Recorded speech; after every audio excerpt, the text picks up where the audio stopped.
ఏ నువ్వెందుకు ఏడుస్తున్నావు? ప్రతిరోజు నేను కొత్తగా ప్రేమించాలని చెప్పి పిచ్చోడైంది వాడు కదా. ఏడవలసింది వాడైతే నువ్వెందుకు ఏడుస్తున్నావు? ఏడవమాక, చాలా చిరాగ్గా ఉంది. గుడ్ అని అనుకుని ప్రేమించా. ఎంతలా అంటే సూర్య చచ్చి కార్తీక్ పుట్టేంతగా.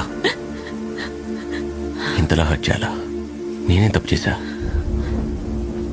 ఓ లోకువా, నిన్ను నాకన్నా ఎక్కువగా ప్రేమించా కదా. లోకువా, నీకేం విషయం తెలియగానే పిచ్చోళ్ళ నమ్మేశా. వద్దు, నాకు జరగాల్సిందే. చాలా తప్పు చేసావు వైషు. సూర్య